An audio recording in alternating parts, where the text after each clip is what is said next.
I used to be a weakling, left to die alone in a labyrinth.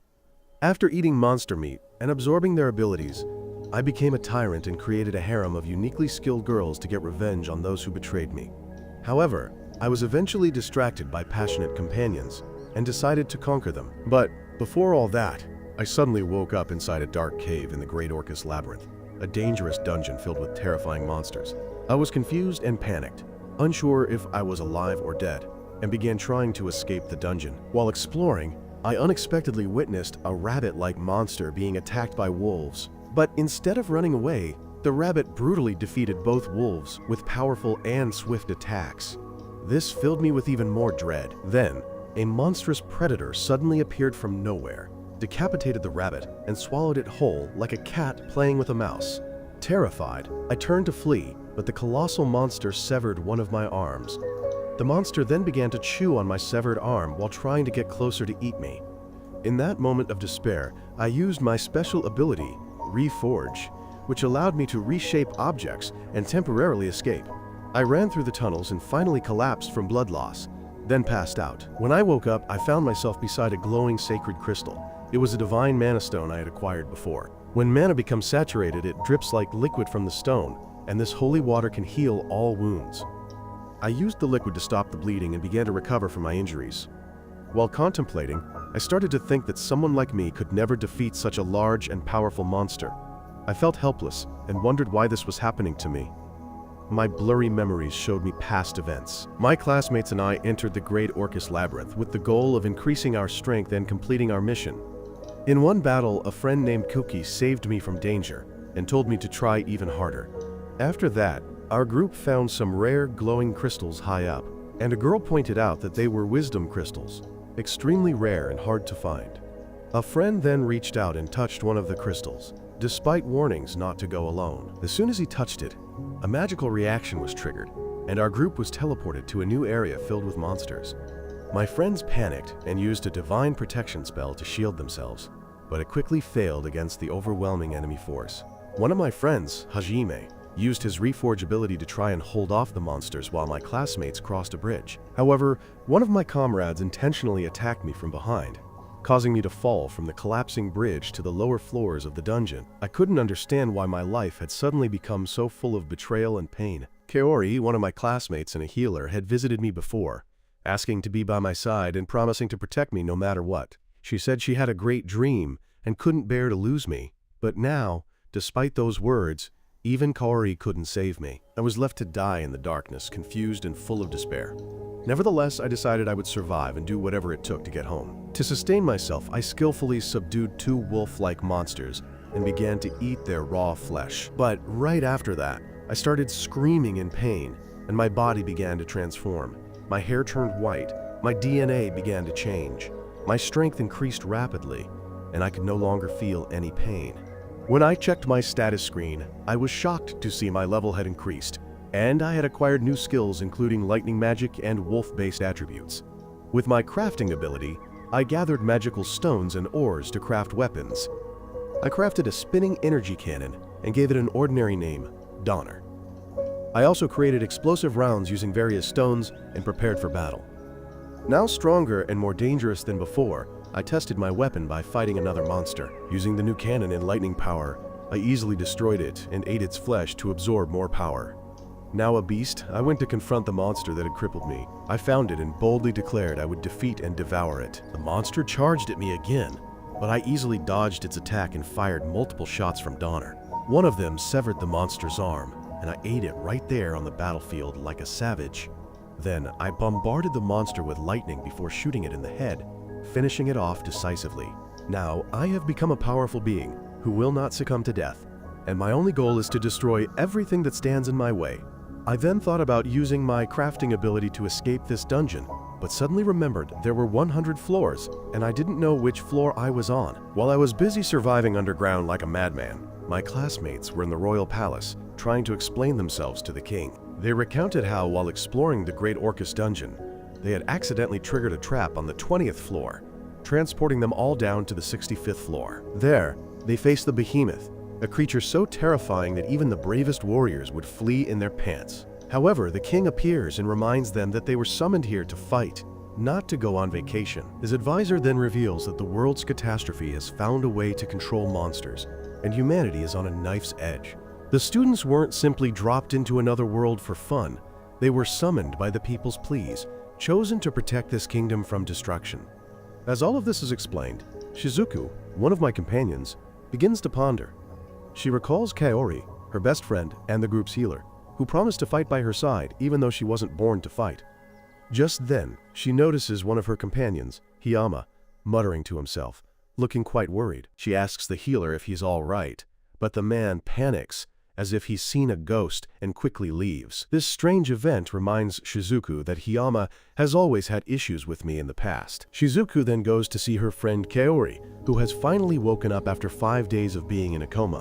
The first thing she asks is about me, and upon learning that I am still in a coma, she bursts into tears. Shizuku comforts her and promises to help her find me by any means necessary. Deep underground, I continue to advance through a dark tunnel. Eventually, I encounter a colossal gate sealed with strange locks. I try to open it, but my actions alert 2 nearby monsters, which awaken and attack. Without wasting a second, I shoot one directly in the eye and take it down immediately. The second one blocks my projectiles and tries to fight back, but I remain calm and reload. I notice the monster isn't far from the gate, but I use a supercharged projectile and finish it off cleanly. After the battle, I search the bodies and find 3 glowing orbs. I insert them into the mechanism on the gate, and it finally opens. Inside, I find a dark room filled with thick, strange magical energy. In the center of the room, a girl is sealed within a block of ice. I turn my back and decide to leave, thinking it's not my business, but she starts to cry for help. I still don't want to help her because I believe she's too dangerous. But when the girl claims she was also betrayed, I finally change my mind. The girl then reveals she is a demon lord. Not just any demon lord, but a powerful demon lord who tried to protect her people. But her power frightened others, and her own king and ministers turned on her. They tried to kill her, but failed due to her healing abilities. So instead, they sealed her here. I listened carefully, and for the first time in a long time, I felt I could trust someone again. Then I used all my strength, and somehow broke the seal, freeing the girl. She was not even wearing clothes, but we still tried to maintain a calm demeanor, as if everything was fine. I told her my name, and when I asked for hers, she said she didn't want to be called by her old name anymore, so I gave her a new one. The girl named Yu joyfully hugged me with her sweat-drenched body, but at that moment, an arrow shot towards us, and I was injured while shielding her. I quickly drew my divine water and poured it on the wound, while Yu pulled the arrows out of my back. We soon noticed a giant crab monster standing right at the exit as if it owned the place. Realizing we had to fight, I gave my cloak to Yue, carried her on my back, and turned to face the monster. I started shooting, but my bullets barely left a scratch. The monster charged with brutal force, and I tried everything, even throwing a bomb at its feet, but nothing could slow it down. Just as it seemed the monster was about to turn us into mincemeat, Yu decided to take action. She slid off my back and suddenly began to suck my blood, as if it were her protein shake. It turned out my blood was full of mana, and she knew it was the fastest way to restore her strength. While Yu was eating, I used my training ability to hold off the monster just long enough. When she was finally ready, she shot a massive green energy beam called Azure into the monster's head. The impact was immense, but the monster still stood strong while Yu slumped over, exhausted. I encouraged her to try again and aimed for the same spot I had shot previously, thinking a well-timed, coordinated attack might finish it. Yu nodded, though she warned me that her next shot wouldn't be as powerful. Then, I distracted the monster and signaled Yue to attack it with her Azure energy. As soon as she did, I leaped onto the beast and shot it at close range, finally ending its miserable life. Afterward, while eating the flesh of the dead monster, I casually told Yue that the demon wolf was said to be extinct 300 years ago, which meant she was at least that old. But Yu just glared at me sullenly, clearly unhappy about being reminded of her age. Then, I asked her if she knew where we were or how to escape, but Yu admitted she had no clue. All she knew was that this maze was created by heretics, former demigods, who had turned their backs on the gods and tried to destroy the world. But their plan failed, and now they live deep within this labyrinth. While exploring further, I found a high-level magic item and began crafting a new mask. Yu took this chance to ask 100 questions. I told her everything. I explained how the gods had summoned me and my classmates to fight a demon, but unlike others, I don't have combat skills. Everyone called me useless. and things only got worse when one of my classmates betrayed me on a mission. I fell into an abyss and lost my arm, and from that moment on, I swore I would survive by any means necessary, even if it meant eating monsters. Yu felt sad after hearing all this, but I told her I wasn't looking for pity, I just wanted to go home. She quietly said she had no home to return to, and that made me feel a bit sympathetic, so I invited her to come with me and promised that wherever I go, she would have a place by my side. Immediately after, a group of monsters resembling dragons began chasing us, and no matter how far we ran, these creatures didn't stop. We noticed strange flowers growing on the monsters, heads acting like parasitic creatures controlling them. We somehow managed to escape, and during this time, Yu casually drank my blood as if it were her Red Bull. After finishing, we moved into a strange room where a mist of green started flying towards us. Before I could react, Yue suddenly started attacking me. It turned out her body had been influenced by the flower. Then, I finally faced the flower monster. It was so ugly it could cause mental damage. It grabbed Yue and made her shoot me multiple times. It even tried to control me with its flower technique, but this real man resisted. Yue, now completely under the monster's control, attacked me mercilessly. She felt so guilty and urged me to kill her, but instead, I carefully shot the flower on her head. As soon as Yue was freed, I continued with another shot, finally finishing the monster. Then, I sat down to eat some monster meat and offered Yue some, but she refused. Instead, she took off her jacket and continued to drink my blood. After that, we both went down the stairs and finally reached the 100th floor, where we found a strange pond. Just behind it, we found a giant door. I had a strange premonition that something important was behind it. So, without wasting time, I stepped forward and opened the gate. Then, we both walked inside and found ourselves in a beautiful area with large pillars around and a giant door ahead. As we started walking towards the door, a monster suddenly appeared. This is a dragon-type monster with many heads, and it charged at me to attack. It immediately launched a fireball, but I dodged it and counterattacked with my own attack, which exploded on the monster. At first, it seemed like we had dealt with it, but then a white monster appeared. This one had healing powers and resurrected the fallen monster along with others around. It is now clear that our true target is the white monster, because as long as it's alive, the other monsters will keep coming back to life. You and I realized we had to destroy the white one before anything else. At this crucial moment, Yue started to have hallucinations. She saw a vision of me walking away and leaving her behind. She screamed in panic, thinking I was abandoning her, but it turned out to be an illusion created by the enemy. In reality, I picked her up and tried to escape the area by jumping out. At this time, Yu had passed out, so I helped her drink a recovery potion. She slowly woke up, and we both agreed that we had to defeat all the monsters and survive our escape.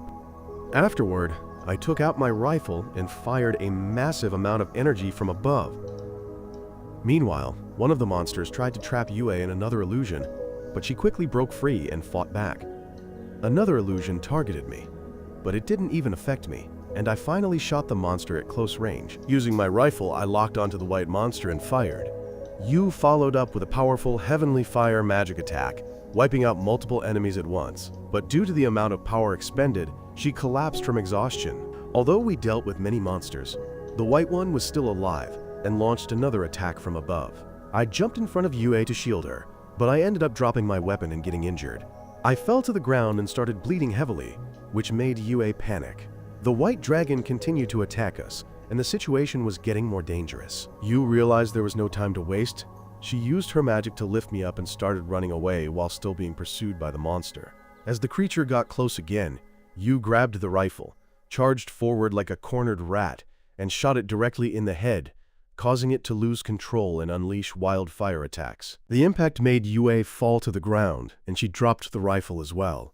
A few seconds later, the obedient dragon was about to attack her once more. But this time, I suddenly appeared and saved her, holding Yu in my arms. I asked for her magic support so that I could finish off the monster. Then, I signaled her to prepare a magic attack, while I continued to shoot and chip away at the monster. I even planted a few bombs on a nearby wall, and then climbed straight up in front of the monster, firing at close range. I also shot the bombs, causing that creature's wall to collapse. Hajime then resolved to activate his training skill and asked Yue to use her Azure Blaze attack, which she did. Our combined strength caused a final explosion that dealt with the monster, but I also collapsed from exhaustion. Meanwhile, back at the palace, the group's teacher, Aiko, complained about the unfairness of sending students into dangerous battles. She was sad that one of her friends had died, and everyone was scared. Hearing all this, the king calmly replied that no one was forced to fight. Therefore, anyone who did not wish to continue could freely retreat. Elsewhere, Kari and her friends had also gone deep into the labyrinth. Kaori was lost in thought, still thinking about me and worrying about what had happened to me, but her classmates urged her to try to forget me because they had to move forward no matter what. Then, as I was lying in bed, a sudden gust of wind made me open my eyes wide. I looked around and was shocked to find myself in the same room as a naked Yue. Before I could ask what was happening, she hugged me tightly because she thought I was dead. Yu then explained to me that we were currently in the base of heretics. When I asked what happened after the battle, Yue told me that I had collapsed. So she brought me here and used holy water to help me recover. I thanked her for saving my life, and we went outside to explore our surroundings. We eventually arrived at a palace, and as soon as we entered one of the rooms, the lights automatically turned on. A skeleton was casually sitting on a throne in the center, as if it were waiting for GTA 6. Here we go again. Meanwhile, I thought this room might have an exit to the outside world. When I stepped into a glowing magic circle on the floor, the skeleton suddenly came back to life. The spirit within it introduced itself as Oscar, who created this labyrinth, and congratulated me for passing all the tests. When I tried to ask questions, Oscar told me not to, explaining that this was just a pre-recorded message and could not answer any new questions. Oscar said he just wanted to leave a message for anyone who reached this place to explain the truth of this world. Elsewhere, we see the rest of the students have reached the 65th floor of the labyrinth. Shizuku felt like they had set a Guinness World Record, completely unaware that her friends were on the 100th floor fighting a dragon. However, their captain Kuki warned that they didn't know what dangers lay ahead, so they had to stay vigilant. As he predicted, Behemoth welcomed them there where it had attacked them before. The whole team was shocked, because they thought it was dead, but this time they were prepared and stronger than before. As the battle began, Kaori boldly told the enemy that they would finish it and not let it harm anyone else. As Behemoth charged, Kuki slashed at it with his sword and ordered everyone into position. One of the students blocked an incoming projectile while the others rushed in with fluid, coordinated movements. As three of them were about to fall off a cliff, Kaori used her magic to stop them from falling. She continued to use her healing power to boost the strength of the warriors fighting beside her, while the other students battled waves of bone monsters. Shizuku gathered everyone to prepare for the next assault. Just then, Behemoth leaped over them and charged straight at a girl standing behind. She managed to block its charge with her halberd, but Behemoth was too strong and her halberd began to crack. This was when Kaori quickly healed her, saving the girl's life. Aiko then unleashed multiple attacks on the enemy, while Kuki finished it off with a powerful blow from his magical sword. With this, the team was finally victorious, and the monster was permanently annihilated. Returning to me, I was still listening to Oscar's soul. The soul admitted he didn't know exactly why I had come here, but he decided to bestow his power upon me, asking that I not abuse it. As soon as the soul vanished, I felt a fierce pain in my head, and the red circle glowed once more. I finally learned that the gods and the heretics were not demons, but liberators. I then realized that I had learned a new magic that allowed me to imbue minerals with energy and even grant them special properties. Yue asked if she could learn this magic. Night fell, and after a period of practice, Yue returned and told me that this magic was very difficult. I then said, since this place is now ours, why don't we give Oscar a proper burial? After doing so, we explored this place and eventually stumbled upon a library. I noticed a key locked in the finger of a skeleton, which I later used to open a vault filled with ancient relics and architecture. After seeing all of it, I told Yui that although I wanted to go home, we should stay here a little longer and learn as much as we can. If we want to explore other mazes, we will need to prepare thoroughly. Days later, I fashioned a mechanical arm, and Yue massaged my back and bandaged my eyes. She also prepared food for me, and I devoured it like a starving monk who had just broken a 3-year vow of silence. At one point, I even put a ring on Yu's finger to show her how romantic I could be. Since I had acquired many skills and gathered many powerful tools, I realized that the Holy See and other kingdoms would not sit idly by if they discovered what I possessed. I know it's only a matter of time before we become the target of the gods, and that our journey may lead to a war against the entire world. Therefore, we both swore to protect each other and keep moving forward, no matter who we have to defeat along the way. The next day, we see a girl named Shay, who is a puppy but has the body of a social media star. She is desperately climbing a hill, trying to avoid the two-headed dragon chasing her. Suddenly, an energy explosion occurs, and you and I fall from the sky. The dragon panics and runs away upon seeing us, and we are also overjoyed to have finally landed on the ground. Meanwhile, an overly enthusiastic Shay approaches me and starts talking non-stop. I find her very annoying and try to get away, but Shay grabs my leg and starts begging me to save her family. I don't understand why I have to save the family of a puppy I don't even know. Yu eventually throws her away like trash, and Shay can't understand why they would abandon a beautiful girl like her. Suddenly, the dragon reappears, but I casually destroy it with the help of my legendary sonic cannon. Then, I urge Shay to let go of my leg and even hit her on the head, but she disregards my personal space and starts rambling about how she is hotter than my girlfriend, so I should at least listen to her. I find her reasoning ridiculous and hit her on the head again, but she keeps being persistent, so we finally give up and decide to listen to her. Shay then reveals that she was driven out of her tribe, and shortly after the monster attacked them, her people couldn't defend themselves because they couldn't control any mana. But Shay can do it easily and can even use a special type of magic called prophecy, through which she can see future events. That's how she knew we were coming and recognized us. I clearly don't care. So I created a motorcycle with my ring and prepared to leave. But a desperate Shay stops me. She reveals that she knows I'm heading to the Great Tree and promises to guide me herself. I'm still hesitant, but Yu persuades me, and the three of us begin our journey. Meanwhile, Shay's whole family is being chased by monsters as if they owed them money. A giant monster targets a child and is about to devour her, but I appear out of nowhere and deal with it.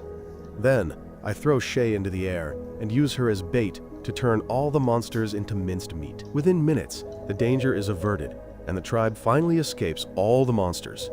That night, they sleep peacefully for the first time in months, and Shay thanks me for helping them, but I once again act indifferent to her. The next day, the whole tribe told me they wanted to become stronger and asked me to train them. I agreed and began to instruct them in detail on how to fight like a warrior. The whole tribe followed me with all their devotion, and even Shay learned a few new fighting techniques. After the final training session ended, Shay asked to join us on our journey. I wanted to know why she insisted on coming with us, and she replied that it was because she missed me and wanted to be by my side. Meanwhile, the people in the tribe had become wild and were destroying all the monsters they encountered. This worried Shay, and she asked me what I had taught them, but I assured her that I only taught them how to fight. Right after that, we reached the Great Tree. It was huge and had long been dead. We found a pole there, which had a design similar to the pole at Oscar's palace. I placed my ring on it and knew that we had to overcome another labyrinth to gain special rebirth power. Before leaving, I said goodbye to the people in the tribe, who had started calling me master. They desperately wanted to come along to help me, but I urged them to stay there and train even harder. Meanwhile, Shay recalled a childhood moment when she asked her mother if she was a monster or the best person. She didn't want to become a monster, but her mother assured her that being different was normal. Her mother also revealed that Shay could do many things that others couldn't. Afterward, she spoke of the future and said that Shay would meet some wonderful people from outside this forest who were just like her. Back in the present, we both finally agreed to let Shay come along. Although I didn't like her romantically, Shay really wanted to change that, because her only goal was to make me eat her cookies. Then the three of us arrived at a cave and began searching for an entrance to the labyrinth. While you and I were busy checking the map, Shay suddenly said she needed to reapply makeup. But I blurted out to her that there were no cosmetic shops in this part of the world. At that moment, Shay discovered a hidden cave behind the waterfall with a strange sign. And although it seemed like someone was talking to us, we couldn't see anyone as we began to find our way into the labyrinth. Shay touched a wall and accidentally fell through it, causing the wall to bend inward. I immediately shot at the wall and dove in, only to see Shay floating awkwardly. Worse, she was blushing out of embarrassment. Right after that, the group found a hidden stone that began to talk to them. Shay tried to break it with her staff, but even after that, the voice continued, making her disappointed and annoyed. The three of us then went through a hall where I accidentally stepped on a lever, causing all the doors around us to slam shut. A huge boulder rolled down the stairs towards us, and although we tried to use magic, it turned out our spells didn't work in this place. I quickly drew my sword and shattered the ice, but many other ice blocks continued to fall. Shay began to shatter the ice blocks with her staff, and also blocked a giant blade that was hurtling towards us.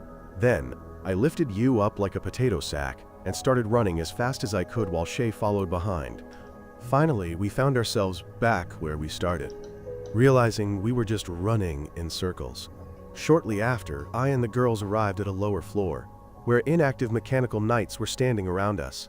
Just looking at them gave me a strange feeling, so I ordered the girls to attack them immediately. The three of us used all the skills we had and began to fell the knights one after another. But no matter how many knights we dealt with, more knights continued to appear. Therefore, we jumped onto a moving platform that took us up. At the top, a giant creature was calmly waiting for us, and she introduced herself as Milady Ryzen. I was confused because, according to Oscar's notes, Milady Ryzen was a long dead person. The creature seemed to be gaining the upper hand now that I had passed Oscar's maze, but I demanded answers first. Otherwise, I was ready to fight. I stated that I only came here for ancient magic and nothing else. The robotic creature insisted that she was the real Milady Ryzen, and that if I wanted magic, I first had to answer some questions. She began to ask about my objectives and the reason behind my desire to obtain my ancient magic. I explained that I was forced to come to this world against my will and now wished to return home. I desperately needed ancient magic that allowed one to jump between worlds. Afterward, I requested the robot to hand over the magic, but she refused. Enraged at being betrayed, I pulled out a fire magic-filled fist and blasted it at the robot. Next was Shay. She leaped towards the robot and smashed its arm with her staff. After that, I fired a few more shots, aiming for its core and joints. This caused the robot to fall to the ground, and the three of us believed it was destroyed. But as the smoke cleared, we were shocked to find that the enemy was completely unharmed. Just then, we saw a barrage of rocks flying towards us, so I quickly grabbed both girls and jumped away. When we didn't reappear for a while, the robot thought it had won the battle, but then I reappeared from a nearby pillar in a super cool style. The three of us then launched another attack, but this time it cooperated and was thoroughly defeated. I shot the robot's core and attached a device to its body. Yu used her freezing ability to ensure the robot couldn't move, and then Shay delivered the final blow by smashing the device attached to its body. The blow reached the core and shattered it, finally ending the troublesome robot. After the battle, Yue hugged Shay like a child and praised her for being a good girl. For some reason, this made Shay dizzy, and she became very emotional. At that moment, the robot fell and began to speak with its remaining strength. It warned me that if I wanted to obtain ancient magic, I would have to face the gods themselves. Continuing forward, the three of us arrived at a new area where we met the real Milady, a girl as small as a bud. She tried to act cute and pitiful, but an enraged Shay slapped her on the head with a staff. After she calmed down, Milady told us that I and Shay were not yet strong enough to use ancient magic, but Yua could already control it with ease. She then gave me a special ring, but I was still not satisfied, so I started shaking her to ask for more treasures. A moment later, while the three of us were busy breaking open a treasure chest, a bored Milady pulled a lever, causing a massive flood to pour through the room. The three of us soon found ourselves in a river with some strange creatures, like an ugly-looking frog. You and I immediately got ashore, but a clumsy Shay drowned. Fortunately, I managed to pull her out of the water and perform CPR until she woke up. The three of us then arrived at a nearby hotel and decided to stay the night. As we were discussing room arrangements, Yue suggested that Shay stay in a separate room, but this hot-headed girl vehemently objected. Instead, she suggested Yue should stay in a private room. Meanwhile, she and I could have fun all night. Unfortunately, she said this a bit too loudly, and those around were completely stunned by what they just heard. A few days later, I, Yu, and Shay were invited to the home of Orcus, the head of the Adventurers Guild. He was appalled at how easily the three of us had infiltrated the Ryzen dungeon, and now wanted our help. Orcus revealed that a group of 3 adventurers had gone to the northern ruins to scout, but they never returned. The rescue was especially important, because one of the missing people was Will Kudita, the son of a powerful duke. Orcus also revealed that the group was attacked by something extremely powerful, which is why he wanted me and my girls to rescue them. I still refused, but when Orcus promised full support from the guild if any accidents occurred, I agreed on 2 conditions. I wanted new status screens for all 3 of us, and if I had any requests, they had to be fulfilled without question. Orcus accepted the deal, and with that, the three of us set off to complete the mission. During the journey, we were hungry, so I suggested we eat crab, my favorite dish from home. Nearby at a cafe, Aiko was casually having lunch with her students. She praised their diligence and encouraged them to continue tomorrow. While they were eating and talking, the hotel owner came to their table to ask how the food was. Everyone said they liked it very much, but the owner seemed displeased. With a worried expression, he revealed that they had used up the last of the spice and couldn't replenish it because there was a problem in the mountains. Rumors were spreading that a monster might be involved, and some adventurers went to investigate but never returned.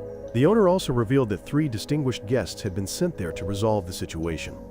At this point, my team and I arrived at the inn, and Aiko immediately recognized them as her long-lost students. She ran to me, shocked and emotional, but I coldly told her that I was not the person she was looking for. However, the obedient Aiko grabbed my hand and started to ask, desperately wanting to understand what had happened. A few moments later, I sat down at the table, casually browsing the menu and ordering curry. As I continued to ignore Aiko, she became agitated and demanded to know who those 2 girls were. You casually said they were my loved ones, but this only made Aiko more shocked. Thinking I was in a love triangle with them, she cursed me and called me a scoundrel. Finally, they all ate together, but Aiko continued to bombard me with many questions. My only answer was that I had worked very hard, not offering any clear explanations, which only made her angrier. Just then, a knight suddenly approached our table and lectured me on how to speak to superiors. After that, he insulted Shay's large ears, saying they should be cut off so she would look more human. The knight also spoke rudely to Yue, but she retorted by calling him a runt. This insulted the runt, and he advanced to teach her a lesson with his sword. But as he reached for it, I shot his hand and warned him not to do that again.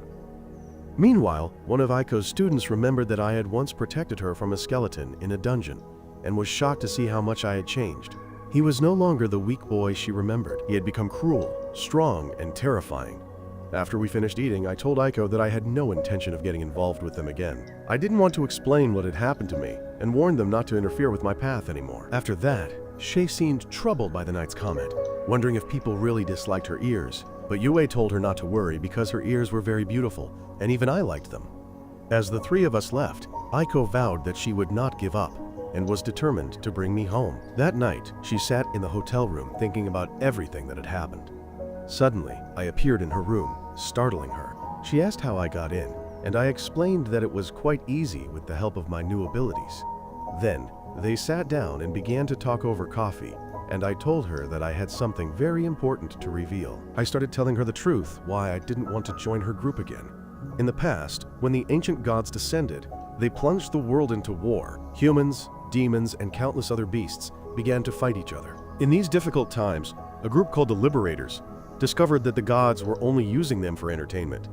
This made them lose interest in the war, and they decided to fight back. But the plan failed. The gods labeled them as enemies of the church and spread propaganda that they were destroying the world. Humanity turned its back on the Liberators, who were hunted like animals. Most were executed, and the few survivors realized that brute force couldn't defeat a god. Therefore, they scattered, creating deadly challenges across the world. Anyone who conquered these challenges would gain immense power. The Liberators still hoped that one day a true champion would rise and destroy the gods' cat-and-mouse game. I said this was what I learned while being in the labyrinth for the past few months. Aiko asked if I had any plans to fight God, but I said I didn't care about any of that. I just wanted to go home, and the labyrinth was just a path to that goal. Now that I've said everything, I prepared to leave. But Aiko mentioned that Kaori never lost faith in me. She always thought I would come back, and is now working with a team in the labyrinth. I warned that friends could be more dangerous than enemies, because they can betray you when you least expect it. Then, I revealed that I didn't accidentally fall into the labyrinth. Someone pushed me down. The next morning, as the 3 of us prepared for our mission, Aiko and her group also arrived, asking to join the search for the missing. I refused and took my motorcycle out, but Aiko stepped forward and insisted on coming along. Realizing she wouldn't give up, I agreed and created a large truck with my ring, enough to accommodate everyone. The group then excitedly got in, and they began their mission. On the way, Aiko fell asleep on my shoulder, making the other girls uncomfortable. You casually commented that I seemed to treat Aiko very well, so I explained that she helped me a lot in the past, so it was only fair that I treated her well. Before long, we reached a rocky area, and I activated my drone system. These small drones flew out and began scanning the surroundings, mainly to detect any nearby humans or monsters. As the area was scanned, some weapons and treasures appeared, scattered near a cliff face. I collected them, and the group soon stumbled upon a giant footprint. You looked at it and guessed that whatever left it must be a colossal monster. We continued on and eventually reached a waterfall. I sensed something was behind the falling water and told Yue to slash through it. With a precise thrust, she created an opening and we stepped into the newly revealed cave. Inside, we found a boy lying unconscious on the ground, and I casually punched his nose, causing him to startle awake. It turned out to be the failure Will Kudetta we were looking for. I introduced myself and said we came on behalf of the adventurers, Gil, to rescue the boy. Will, still trembling and horrified, explained that his party had been ambushed by a black dragon. His friends were all annihilated, so he felt guilt instead of gratitude. Hearing this, I patted the boy's shoulder and frankly told him that surviving was nothing to be ashamed of. Night began to fall and we prepared to depart. But I suddenly sensed danger, and at that moment, the black dragon lunged and launched a surprise attack. I quickly formed a shield to protect everyone from becoming dragon fodder, while Yue jumped in to assist. Shay also rushed in from the side and struck the dragon with her staff. Yue launched another spell, and together they knocked the dragon to the ground. However, just as everyone breathed a sigh of relief, the dragon roared and stood up once more. Shay quickly moved to attack once more, but the dragon grabbed her with its tail, tossing her into the river. I retaliated with a barrage of attacks, but the dragon continued to advance and unleashed a powerful energy blast. It aimed straight for Will, but Yu arrived just in time and blocked it with an ice shield. Realizing the dragon was targeting the weak, I urged Aiko to take the others to a safe area. As she did, I drew my twin blades and fired a precise shot. The dragon also spewed flames simultaneously, creating a large explosion that shook the place. I then quickly plunged my blades into the dragon's abdomen before detonating a nearby bomb. Despite heavy damage, the dragon stood up and tried to fight, but Shay used her staff to beat the life out of it. Now that the final beast was subdued, I drew out a metal rod and inserted it into where the dragon really didn't want the metal rod inserted. This caused the poor beast to scream like a girl, revealing it was actually a member of the dragon people. She pleaded for me to remove the metal rod from her posterior, revealing her mana was running out, which meant she would soon turn back into her human form. But instead of complying, I continued to insert the metal rod deeper and deeper, causing her to nearly pass out. I even twisted the metal rod while wearing a satisfied smile on my face. Finally, the dragon conceded and admitted she had been manipulated. Someone had stolen her freedom and forced her to attack adventurers, leaving her no choice. Will didn't believe her and accused her of lying, but the dragon insisted her kind never lied. You also supported her, saying, quote, "Dragons are honest creatures, so she is definitely telling the truth." The dragon seemed touched that a normal person like Yue would defend her, but Yue quickly clarified that she was actually 300 years old. Meanwhile, Will still didn't want to forgive the dragon for her past misdeeds, and the dragon agreed to be punished, but asked to postpone it because a greater threat was approaching. She revealed that a mysterious figure was leading an army of monsters towards a nearby village, and she wanted to stop him. An unconvinced Hajime refused to let her go and continued to push the metal rod deeper, but Yue intervened at the last second. She believed the dragon wasn't lying and urged Toy to release her. This time, Toy was finally convinced and slowly began to pull the metal rod out. As soon as the dragon was freed, she transformed into a beautiful woman named Tio. Instead of being angry with Toy, she actually started seducing him. It turned out she was very fond of that night. Tio then reminded the group that the army of 60,000 monsters was fast approaching, and they could reach the village in 2 days. She urged them to evacuate everyone as soon as possible. Will begged me for help, but I refused, saying my only job was to rescue Will, not save an entire village. Then I decided to leave, but a very excited Tio declared that her mana was depleted, so she needed me to carry her. I angrily started dragging her along instead, but Tio also enjoyed it and started screaming as if I was pushing the metal rod into her again. As the monster horde continued to advance towards the village, Aiko begged me for help. She knew that if we didn't intervene now, all the villagers would be slaughtered. I asked her if she was willing to risk her students, lives for people she didn't even know. The teacher insisted that her students were always the top priority. but she couldn't bear to watch innocent people die. Aiko admitted that she couldn't help me when I needed her most, and she was truly sorry for that. Then I asked if no matter what I decided, she would still be my teacher. She gently agreed, but asked me to at least listen to her before making a decision. I said nothing more and walked away, saying it was time to prepare for the approaching army. I immediately set about building a magical barrier around the village, and the villagers gathered to help me. Women and children were evacuated, while others prepared food and helped distribute supplies to the defenders. That evening, Aiko came to see me and offered to help with anything I needed. I calmly told her that the monsters were coming and I was ready. That night, while I was busy preparing the flames, a desperate Tio approached me. She wants to fight by my side and confidently claims she'll do whatever it takes.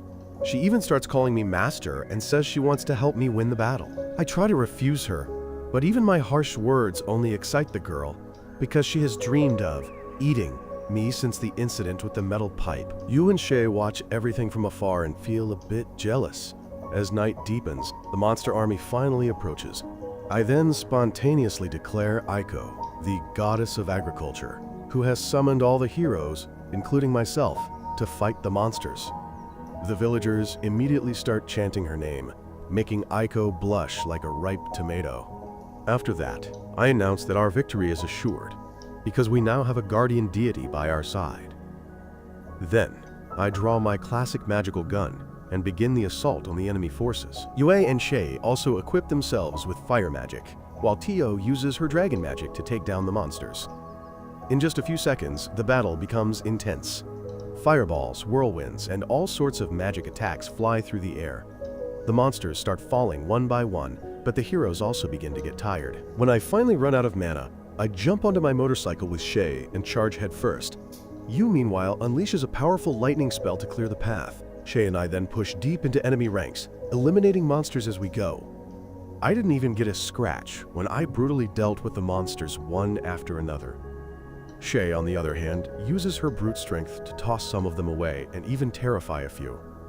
A wolf tries to pounce on her, but she easily knocks it to the ground. The two of them finally catch up to the mastermind, the one responsible for all this chaos. I bring down his wolf companion, and upon seeing his face, I am utterly shocked. It's one of Aiko's students named Shimizu, who disappeared a while ago. After the battle ends and all the monsters are dead, Shimizu is brought before Aiko. She asks why he did all of this, and Shimizu reveals that he joined the demons because they treated him like he was special. Shimizu also believed that if he dealt with Aiko, the demons would see him as a hero. However, things didn't go as planned, and even his army of 60,000 demons wasn't enough. He asks me where I got such powerful weapons and who I really am. Despite the chaos he caused, Aiko gently takes Shimizu's hand and tells him she understands his pain. She knows Shimizu wants to feel special like the influencers on TikTok, but siding with demons and trying to eliminate his own teacher isn't the way. Aiko then asks him to forget the past and start anew. However, even after all those teachings, Shimizu stabbed Aiko from behind and quickly injected something into her neck. He threatened that he would inject a type of poison if the others did not disarm. While most of them complied immediately, I refused to disarm because I knew this would not end well. In this tense moment, Shay rushed to save Aiko, but someone shot Shimizu from behind. I discovered the traitor was escaping on a dragon and fired one shot, but it didn't do much damage. Meanwhile, Aiko was accidentally injected with the serum during the chaos and is now on the verge of death. I knew she didn't have much time left, so I drank the holy water and transmitted it to her, causing her to slowly wake up. Meanwhile, the traitor Shimizu was slowly dying from the wound caused by the shot. Aiko desperately begged me to save her students, but I firmly refused because the villain had just tried to eliminate her own teacher. Then, I turned to Shimizu and fired multiple shots, ending his tragic life once and for all. Aiko was stunned by what just happened, but I told her not to worry and leave. On the way back, Will quietly asked me why I had to deal with Shimizu. After all, he would die in a few minutes anyway. I didn't say a word, but Yui revealed that if I didn't finish off the traitor, Aiko would have to live the rest of her life with guilt. She would have to carry that burden of guilt forever, and for that reason, I took that burden upon myself. Under the moonlight, a group of shadowy figures were discussing a secret plan. They recently captured a rare monster girl and were planning to sell her for a high price. I, on the other hand, successfully brought Will to the guildmaster and completed my part of the deal. Then, I requested another status sheet so I could register both Tio, a guest in our room. As I stood by the window observing something suspicious outside, Tio reminded me that I had promised to take her on a tour of the city if she trained hard, but I remained focused on the strange figures moving around. I muttered that anyone following us would die, be they human, beast, or a pair of cloaked figures. At this moment, Tio suddenly fell into thought. She recalled her father once told her that although their enemies were strong and dangerous, they were not invisible. He believed that one day, someone would be strong enough to challenge a god. After growing up, Tio returned to her village, where she sensed something strange was happening. An old man revealed that the gods had summoned thousands of alien creatures. Determined to protect her people, Tio made a bold decision to investigate, even though she didn't know what awaited her. Presently, I took Shay on a city tour, as promised, and they wandered around like clueless tourists. Eventually, she dragged me into an aquarium where they encountered a talking fish named Lehman. I, with my crude nature, attempted to tease the fish, but it responded with some of its own profanities. This really impressed me, and the two of us ended up chatting for a very long time as if they were a couple. Afterwards, Shay and I decided to release the talking fish into the river. And as we said goodbye, Lehman revealed that a mermaid had also been brought into the aquarium, but she was soon stolen. Lehman warned that there was a human trafficking ring in the city, so a strange girl like Shay should be careful. Meanwhile, Yue and Tio were grocery shopping at the market like a responsible couple. Tio casually asked Yue if she was okay with me and Shay becoming so close. The demon girl replied that she didn't mind at all because if I liked someone, she liked them too. Meanwhile, Shay was eating ice cream with me and asked if I was happy with Tio joining our team. I clarified that she wasn't joining the team but rather forcing herself into it like a stubborn donkey.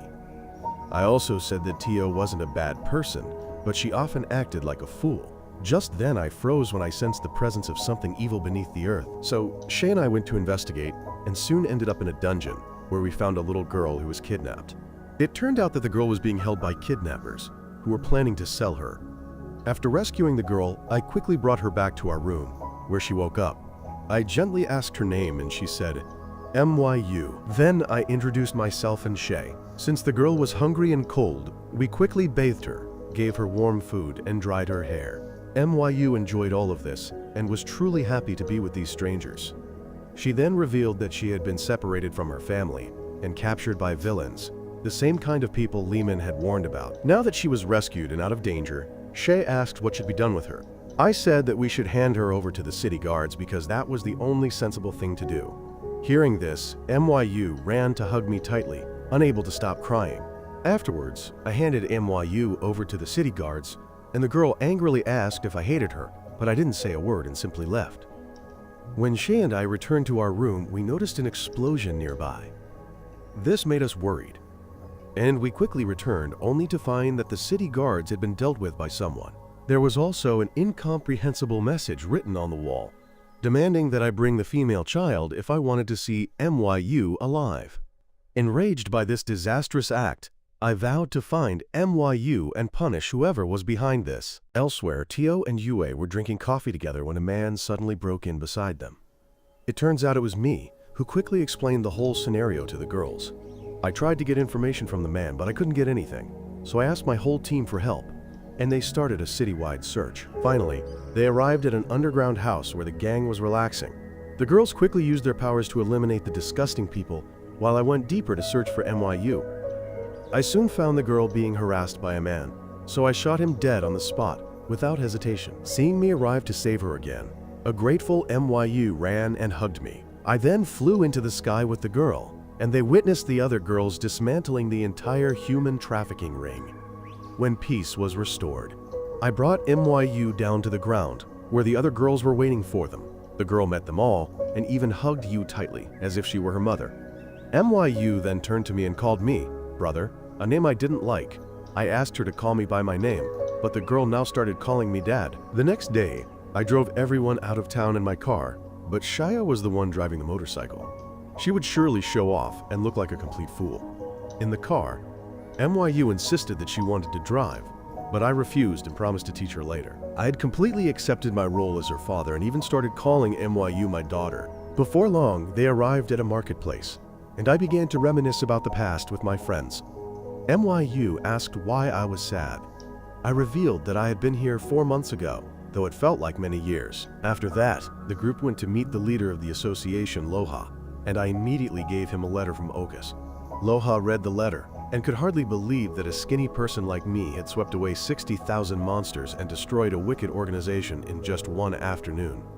Just then, a boy rushed in with an urgent message for the association leader. Monsters had appeared in the dungeon. Loha asked who sent the message, and the boy looked at me and immediately recognized me. I then called out to Endo, and we greeted each other because it turned out we were classmates. Endo was shocked to see how much I had changed and become a completely different person, but he was very happy to see that I was still alive. Endo then begged me to help them in the dungeon, or else everyone there would die. In a flashback from hours earlier, Cookie and his team were deep in the dungeon. They arrived at a suspicious place, and Shizuku immediately felt that something bad was about to happen. After that, the group found monster blood splattered all over the floor, which meant that something bigger was lurking around before they could realize what it was. A demon with a monstrous ring and a crow on her shoulder appeared from the darkness. She attempted to persuade Cookie's party to join them, revealing that one of their friends had accepted the offer and joined the demon's side. However, Kauki flatly refused and prepared to fight her. The demon woman then unleashed a barrage of giant monsters that began attacking the group one by one. Kaori and the others struggled to defend themselves, but the monsters proved too overwhelming, and no attack had any real effect. Furthermore, even if any of the monsters were lightly injured, the demon woman could heal them with the help of her formidable crow. Realizing they were outmatched in numbers and strength, the whole group told Endo to use his camouflage ability to escape this labyrinth and call for help. Kuki was reluctant to leave them behind alone, but eventually agreed for the sake of the others. In a fit of rage, Kuki used his sword to slash through one of the monsters completely. However, as a young girl tried to stop the next wave, cat-like monsters pierced her stomach, turning her into stone. This devastated the group, and Shizuku urged them to flee the area immediately. When Kuki refused and said they should continue fighting, she slapped him to snap him out of it. Meanwhile, Endo reached the 17th floor, where he met Captain Meld and explained everything in detail.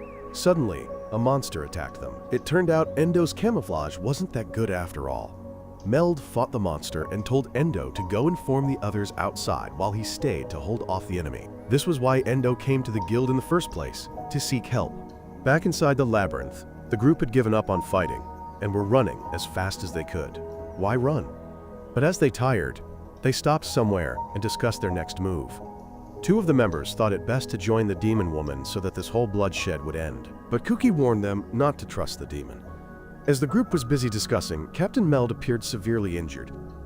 He tried to tell them something, but a monster suddenly attacked him from behind, finishing him off on the spot. Soon, the demon woman also appeared, ready to finish off the remaining survivors. The captain's death enraged Kuki, and he decided to unleash his full power. He unlocked something called a limit break and started slashing monsters as if playing Fruit Ninja. In the guild's office, Endo pleaded for me to save the group as they were also his friends. However, I coldly replied that they were not my friends, just strangers who happened to come from the same town. Meanwhile, Kuki launched a full-power attack on the demon, who defended herself with the shield. Kuki was furious to the point of breaking through the barrier and preparing to annihilate her, but he suddenly stopped when her locket fell out, inside which was a picture of her with her lover. That distraction proved costly when a monster crawled up from the ground and knocked Kuki into the air. Meanwhile, Endo was kneeling, begging me to save his friend. This time, even the other girls urged me to save them and asked all of us to go together. Under the spell, Kaori's mana was almost depleted, and she could no longer heal her injured friends. Shizuku was the only one still standing, and she lunged at a monster to deal with it, but was hit hard enough to start spitting blood. Kaori ran to her side and promised she would never leave her no matter what happened. Then, they held hands and prayed as 2 giant monsters arrived to finish them off. But, just as all hope seemed lost, a large iron bar pierced both monsters, finishing them off instantly. As everyone sighed in relief, I made a spectacular entrance, leaving Kaori utterly stunned. In a flashback moments earlier, my team and I were escorting Endo through a dark dungeon. We were running as fast as we could, but we knew time was running out by the second. This is why I suddenly stopped and pulled out one of my massive devices. With its help, I began to drill into the ground as if I was prospecting for oil there. When the hole was big enough, I casually jumped in, followed by the other girls. I landed straight onto the floor, where the witch had cornered her subordinates against the wall. When I annihilated the two monsters, Kaori immediately recognized me and was shocked, while Shizuku could hardly believe this was even the same Hajime they knew. No one recognized me at first, due to my completely altered appearance and my mechanical arm, but when Kaori called my name, they were stunned. The rest of the team arrived shortly after. I instructed them to protect everyone while I personally dealt with the final boss. I confronted the witch directly and warned her that if she didn't want to die, she should leave. But this witch was as stubborn as a cat that hates baths and chose to fight instead. Therefore, I calmly activated my innate magic and began shooting down all the invisible monsters in sight with perfect accuracy. Kaori looked at me in disbelief as I effortlessly cleared out all the enemies as if I was sweeping the dirt in my own yard. I used a combination of my light and magic skills to eliminate one creature after another. The witch panicked and commanded one of the giant rat monsters to charge at me, but I deflected its attack onto the witch, injuring her. After that, I finished off both the rat and the annoying imp, leaving the witch weakened and enraged. As the battle grew heated, Kuki wondered who this incredibly strong and handsome young man was. Endo told him it was me, but Kuki refused to believe it. A demon named Hayama even grabbed Endo's collar, saying that I had died and could never return. For some reason, he seemed very angry that his friend was still alive. The demon woman refused to give up and summoned more monsters, but my group quickly pushed them back. You created a black hole to suck some monsters into. Shay used her staff to crush one enemy after another, as if she were Thor, and Tio went berserk to tear apart the helpless creatures. Suddenly, a giant snake lunged at Shizuku, so I threw a sword at her. She immediately used it to ride the snake and cut it like a banana. Shizuku was amazed at the lightness and effectiveness of this seemingly ordinary sword. The demon, meanwhile, asked me who I really was, but before I could answer, she dropped a slab of rock on my head. MYU screamed, "Dad!" and Kaori gasped when she heard that. Thinking she had finally killed the protagonist, the demon tried to run, but I randomly threw a steel pipe from the rubble, stopping her. She couldn't understand how I could break her high-level magic and asked if I was really human. I bluntly told her, no, not anymore. After that, I shot both her legs, brought her down, and asked her to tell me her intentions. The demon refused and proudly said that her master would eventually come and kill me. But I didn't care about that at all and boldly declared that I would fight even God if I had to.